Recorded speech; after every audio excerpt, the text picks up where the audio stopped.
Hello students, चलिए अब हम करते हैं फाइलम इकाइनोडर्मेटा का फोर्थ पार्ट।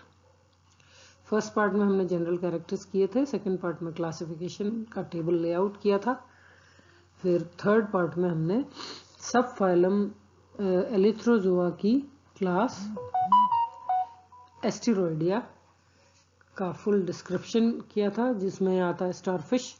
हमने स्टारफिश के सारे कैरेक्टर्स उसमें पढ़े थे। तो अब आते हैं क्लास एलिथ्रोजोआ के दूसरी सब फाइलम एलिथ्रोजोआ की दूसरी क्लासेस पे। तो चलिए स्टार्ट करते हैं।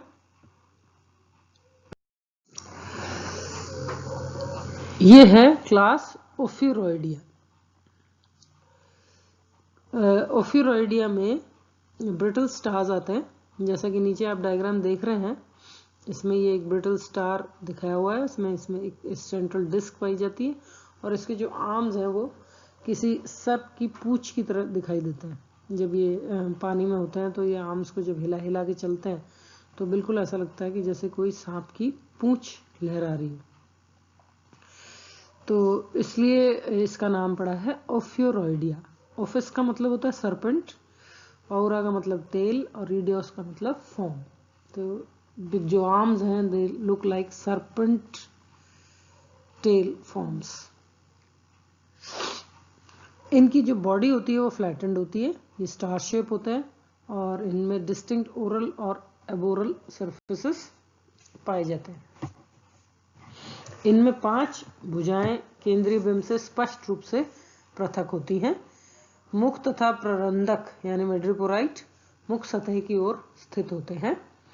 विथी खांचों का अभाव होता है, एम्बुलैक्रल ग्रूव्स। विथी खांच मतलब एम्बुलैक्रल ग्रूव्स, ये इनका अभाव होता है या ये अस्थियों से ढकी होती है।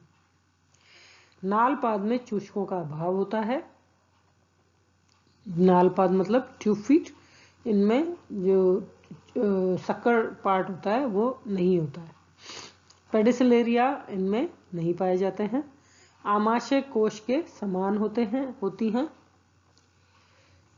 और गुदा अनुपस्थित होती है। परिवर्धन अप्रत्यक्ष होता है। इनका लार्वा ओफियोप्लूटियस कहलाता है। ओफियोरॉइडी के नाम से आप याद कर सकते हैं लार्वा का नाम ओफियोप्लूटियस। इस वर्ग के जंतुओं को सामान्यतः भंगुर तारे या सर्प तारे कहते हैं। भंगुर तारे मतलब ब्रिटल स्टार या फिर स्नेक स्टार्स इनको कहा जाता है। वर्ग ओफियोरॉइडियो को 2 गणों में वर्गीकृत किया जाता है, ओफ्यूरी और यूरिएली। ये मैंने आपको उसमें बताया ही था जब मैंने टेबल लेआउट आपको समझाया था तब। अब इसका डायग्राम देखिए आप। हमने पहले जो क्लास करी थी एस्टेरॉयडिया, उसमें स्टारफिश प्रेजेंट होती है और उससे क्या डिफरेंस है इसमें कि इसमें जो सेंट्रल डिस्क है वो थोड़ी छोटी है और जो आर्म्स हैं वो बिल्कुल क्लियरली अलग अलग इसमें से निकल रहे हैं सेंट्रल डिस्क में से। तो ये इसका मेन डिफरेंस दिखने में आ रहा है। और ये जो है ये ब्रिटल स्टार का डायग्राम है। तो चलिए अब करते हैं नेक्स्ट क्लास सब फाइलम एलिथ्रोजोआ की। तो ये है नेक्स्ट क्लास ऑफ सब फाइलम एलिथ्रोजोआ और ये है इकाइनोइडिया। इकाइनस मतलब स्पाइन्स या हेजहॉग और ईडियोस मतलब फॉर्म, मतलब कि बिल्कुल हेजहॉग के फॉर्म में ये एनिमल होता है, यानी इसमें भी ऐसे स्पाइन्स निकली हुई रहती हैं बहुत सारी, जैसे कि हेजहॉग में होती है। ये साधारणतः सी अर्चिन्स कहलाते हैं। इनका शरीर बिंबाभ, अंडाकार या अर्धगोलाकार तथा भुजा विहीन होता है। आर्म्स इसमें नहीं है, जैसे एस्टेरॉयडिया में और ओफियोरॉइडिया में 5 आर्म्स प्रेजेंट होती है। इसमें आप देखिए जो नीचे डायग्राम देखेंगे सी अर्चिन का डायग्राम है ये इकाइनस का, तो इसमें आर्म्स दिखाई नहीं दे रही, ये बिल्कुल स्फेरिकल डिस्क लाइक और या फिर हार्ट शेप में होते हैं ये काइनोडिया के एनिमल्स। इनकी सम्मिति पंचअर्य होती है। इनमें गतिशील शूलों का कंकाल पाया जाता है।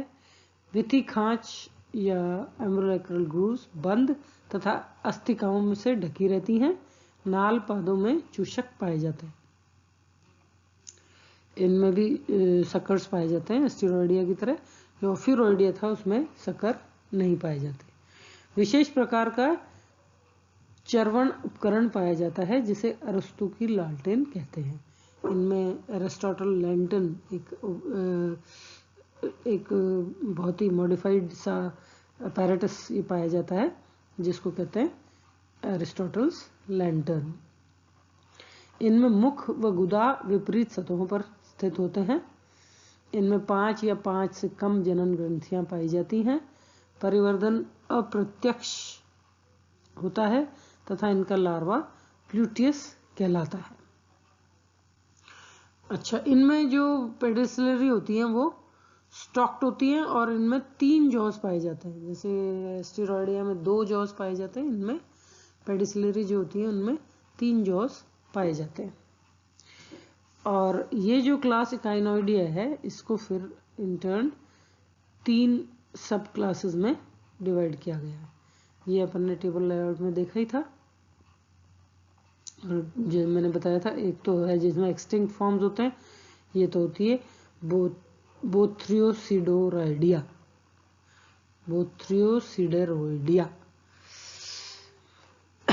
और जो दूसरी सब क्लासेस है वो है रेगुलेरिया और इर्रेगुलेरिया। तो डायग्राम देख लें अपन इसका। जैसे ये जो इकाइनस है ये कॉमनली सी अर्चिन कहलाता है और जो दूसरा एग्जाम्पल है वो है डायएडिमा। अब इसका जो डायग्राम है इसमें जो सबसे सेंटर में ये जो लाइनें दिखाई दे रही हैं ये इसकी टीथ है। तो सेंटर में ये टीथ प्रेजेंट होते हैं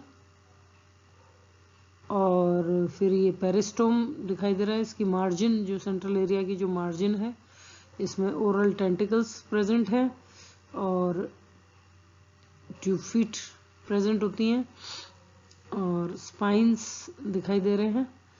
तो ये डायग्राम है सी अर्चिन का जो कि बिल्कुल डिफरेंट है काइनोइडिया और एस्टेरॉयडिया और ओफिरोइडिया क्लासेस के एनिमल से। तो ये हो गई अपनी क्लास इकाइनोइडिया।